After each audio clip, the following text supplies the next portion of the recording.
Hey everyone, welcome to Fun Study TV. In today's video, we are going to discuss the list of Chief Ministers of Delhi in Hindi and English both. Let's start. सबसे पहले हम कुछ important points को देख लेते हैं. Point 1. The Chief Minister of the National Capital Territory of Delhi is the head of the government of National Capital Territory of Delhi, यानी NCT of Delhi. यानी जो एनसीटी ऑफ दिल्ली का चीफ मिनिस्टर यानी मुख्यमंत्री है वो एनसीटी ऑफ दिल्ली मीन्स राष्ट्रीय राजधानी क्षेत्र दिल्ली का मुखिया होता है. Point 2. According to the constitution of India the lieutenant governor is national capital territory of Delhi's de jure heads but de facto executive authorities vests with its chief minister. यानी भारत के संविधान के अनुसार लेफ्टिनेंट गवर्नर राष्ट्रीय राजधानी क्षेत्र यानी एनसीटी ऑफ दिल्ली का कानूनी प्रमुख है, लेकिन वास्तविक अधिकार इसके मुख्यमंत्री के पास ही होते हैं. Point 3. The office of CM is Delhi secretariat IP estate new Delhi. Means CM का ऑफिस दिल्ली सचिवालय आईपी स्टेट जो कि न्यू दिल्ली में है. Point 4. The governor appoints only those persons as ministers who are recommended by the CM. Means governor यानी जिसे हम राज्यपाल भी कहते हैं केवल उन्हीं लोगों को मिनिस्टर्स के रूप में अपॉइंट या नियुक्त करता है जिनकी सिफारिश मुख्यमंत्री करते हैं. Point 5. He allocates and reshuffles the portfolios among ministers. यानी ये मिनिस्टर्स के विभागों को एलोकेट करते हैं, साथ ही साथ और उनके विभागों को फिर बदल भी कर सकते हैं. Point 6. He can ask a minister to resign or advise the governor to dismiss him in case of difference of opinion. यानी मतभेद यानी अगर उनके ओपिनियंस आपस में ना मिले तब वह किसी भी मिनिस्टर्स से इस्तीफा देने के लिए कह सकते हैं या राज्यपाल यानी गवर्नर को उसे बर्खास्त करने की सलाह भी दे सकते हैं. Point 7. Article 164. The chief minister is appointed by the governor of the state. यानी आर्टिकल 164 सेक्शन 1 के अकॉर्डिंग मुख्यमंत्री की नियुक्ति राज्य के राज्यपाल के द्वारा की जाती है. चलिए अब हम देखते हैं अपने दिल्ली के सभी चीफ मिनिस्टर्स को. First CM of Delhi Chaudhary Brahm Prakash Yadav, also called as Shere Delhi and a freedom fighter who played an important role in the individual satyagraha movement launch by Mahatma Gandhi in 1940. यानी इन्हें शेरे दिल्ली के नाम से भी जाना जाता है और साथ ही साथ एक ऐसे फ्रीडम फाइटर के रूप में भी जिन्होंने 1940 में महात्मा गांधी के द्वारा शुरू किए गए व्यक्तिगत सत्याग्रह आंदोलन में एक महत्वपूर्ण भूमिका निभाई थी. इनका टर्म ऑफ ऑफिस 17 मार्च 1952 से 12 फेब 1955 तक का था. उसके बाद इन्होंने रिजाइन कर दिया. ये इंडियन नेशनल कांग्रेस पार्टी से थे और इन्होंने इंटरिम 1952 के इलेक्शंस जीते थे. इंटरिम मीन्स अंतरिम यानी अस्थायी रूप से. यानी इस केस में सीएम के पास कुछ खास पावर नहीं थी. आसाम भाषा में कहा जाए तो वो केवल नाम के सीएम थे. अब इनके बाद जब इन्होंने रिजाइन कर दिया तो दिल्ली के सेकंड सीएम बने थे जिनका नाम था गुरमुख निहाल सिंह. ये भी इंडियन नेशनल कांग्रेस पार्टी से थे. इन्होंने ब्रह्म प्रकाश यादव के रिजाइन करने के बाद सीएम का काम संभाला था. He was the first governor of Rajasthan and the second chief minister of Delhi. यानी ये राजस्थान के पहले राज्यपाल थे और दिल्ली के दूसरे मुख्यमंत्री बने. He was the successor of Chaudhary Brahm Prakash and assumed office in 1955 just for 1 year, as after that States Reorganization Act 1956 was passed which made Delhi a union territory. यानी ये चौधरी ब्रह्म प्रकाश के उत्तराधिकारी थे और 1955 में केवल इन्होंने 1 साल के लिए पद ग्रहण किया था क्योंकि उसके बाद राज्य पुनर्गठन अधिनियम यानी स्टेट्स रीऑर्गेनाइजेशन एक्ट 1956 लाया गया जिसने दिल्ली को एक केंद्र शासित प्रदेश बना दिया, जिसकी वजह से इनका टर्म ऑफ ऑफिस 12 फेब 1955 से 1 नवंबर 1956 तक का ही था. Thus no one was appointed the next CM of Delhi until legislative assembly elections in Delhi were held in 1993. When Union Territory of Delhi was formally declared as National Capital Territory of Delhi यानी NCT of Delhi by the 69 Amendment to the Indian Constitution. Means 1993 में दिल्ली में विधानसभा चुनाव होने तक किसी को भी दिल्ली का अगला मुख्यमंत्री नियुक्त नहीं किया गया था. जब भारतीय संविधान में 69 यानी 69वें संशोधन के द्वारा केंद्र शासित प्रदेश दिल्ली को औपचारिक रूप से NCT of Delhi घोषित किया गया था. इसमें अभी हमें काफ़ी सारी बातें जाननी पड़ेगी जो कि हम हिस्ट्री ऑफ दिल्ली की वीडियो में जानेंगे.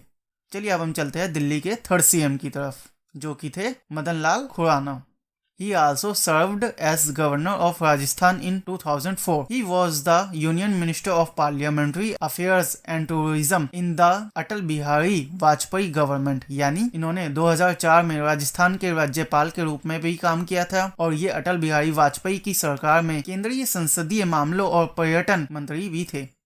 इन्होंने फर्स्ट ऑफिशियल इलेक्शन जो कि 1993 में हुए थे उसमें विजय हासिल की थी, पर इन्होंने कुछ समय बाद रिजाइन दे दिया था, जिसकी वजह से इनका टर्म ऑफ ऑफिस 2 दिसंबर 1993 से 26 फेब 1996 तक का ही था और ये बीजेपी यानी भारतीय जनता पार्टी से थे। चलिए अब हम देखते हैं दिल्ली के 4th सीएम यानी साहेब Singh Verma. He was a member of 13th Lok Sabha Parliamentary of India. He served as the Union Labour Minister of India. यानी ये 13वीं लोकसभा के सदस्य थे और इन्होंने भारत के यूनियन लेबर मिनिस्टर यानी केंद्रीय श्रम मिनिस्टर्स के रूप में भी काम किया था। ये मदन लाल खुराना के बाद सीएम बने थे, पर इन्होंने भी कुछ समय बाद रिजाइन दे दिया, जिसकी वजह से इनका टर्म ऑफ ऑफिस 26 फेब 1996 से 12 अक्टूबर 1998 तक का ही था और ये भी बीजेपी यानी भारतीय जनता पार्टी से थे। अब हम जाते हैं दिल्ली के 5th सीएम की तरफ, जो कि थी सुषमा स्वराज, जिन्होंने बहुत ही कम समय के लिए सीएम का पद संभाला। She was the second women to hold the office after Indira Gandhi, यानी इंदिरा गांधी के बाद ये पद संभालने वाली दूसरी महिला थी।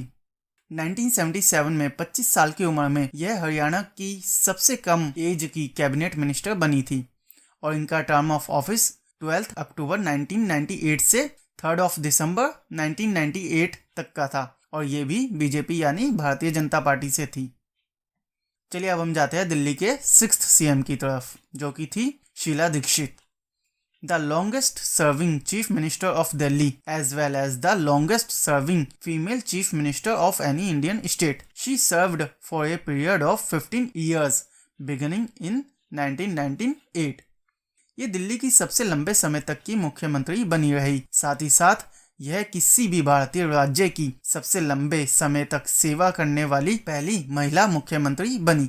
यह 1998 से लेकर 15 सालों की अवधि तक सीएम बनी रही। इन्होंने दिल्ली के 2nd, 3rd एंड 4th लगातार तीनों इलेक्शंस जीते, जो कि 1998 में, 2003 में एंड 2008 में हुए थे और इनका टर्म ऑफ ऑफिस 3 दिसंबर 1998 से लेके 28 दिसंबर 2013 तक का था और ये INC यानी इंडियन नेशनल कांग्रेस से थी। चलिए अब हम चलते हैं हमारे 7th सीएम की तरफ, जो कि है Arvind Kejriwal. He was also the CM of Delhi from December 2013 to Feb 2014, stepping down after 49 days of assuming power. यानी ये दिसंबर 2013 से फेब 2014 तक दिल्ली के मुख्यमंत्री रहे। सत्ता संभालने के लगभग 49 डेज के बाद इन्होंने रिजाइन दे दिया। इन्होंने दिल्ली के 5th इलेक्शन जो कि 2013 में हुए थे वो जीते थे, जिसकी वजह से इनका टर्म ऑफ ऑफिस 28 दिसंबर 2013 से 14 फेब 2014 तक का था और ये आम आदमी पार्टी से थे। After resigning, there was no chief minister of Delhi, so the seat was vacant, but there was rule of president. And after 1 year, that means the time of 6th election, आम आदमी party again won the 6th election. यानी इस्तीफा देने के बाद दिल्ली का कोई भी मुख्यमंत्री नहीं था, इसलिए सीट भी खाली थी। लेकिन उस समय राष्ट्रपति यानी प्रेसिडेंट का शासन था और 1 साल तक उनका शासन बना रहा और 1 साल के बाद यानी जब 6th चुनाव का टाइम आया जो कि 2015 में हुए थे, वो चुनाव आम आदमी पार्टी फिर से जीती। Currently, he is the national governor of the Aam Aadmi Party, which won the 2015 Delhi Assembly elections with a historical majority, obtaining 67 out of 70 assembly seats. यानी इस समय केजरीवाल आम आदमी पार्टी के राष्ट्रीय संयोजक है, जिन्होंने 2015 के दिल्ली विधानसभा चुनाव को ऐतिहासिक रूप से जीता था। यानी 70 विधानसभा सीटों में से 67 विधानसभा सीटें इन्होंने जीती थी। He is CM of Delhi from 14 Feb 2015 to till now. यानी ये 14 Feb 2015 से अभी तक दिल्ली के CM बने हुए हैं। Before joining politics, Kejriwal had worked in the Indian Revenue Service as a Joint Commissioner of Income Tax in New Delhi. यानी राजनीति यानी पॉलिटिक्स में आने से पहले केजरीवाल ने भारतीय राजस्व सेवा यानी इंडियन रेवेन्यू सर्विस में as a joint commissioner of income tax के रूप में भी काम किया था, जो कि न्यू दिल्ली में है। सो स्टूडेंट्स, आज की वीडियो के लिए इतना ही। अगर आपको वीडियो थोड़ी भी पसंद आई हो तो वीडियो को लाइक कीजिएगा और चैनल को सब्सक्राइब करना मत भूलिएगा। मिलते हैं अगली वीडियो में।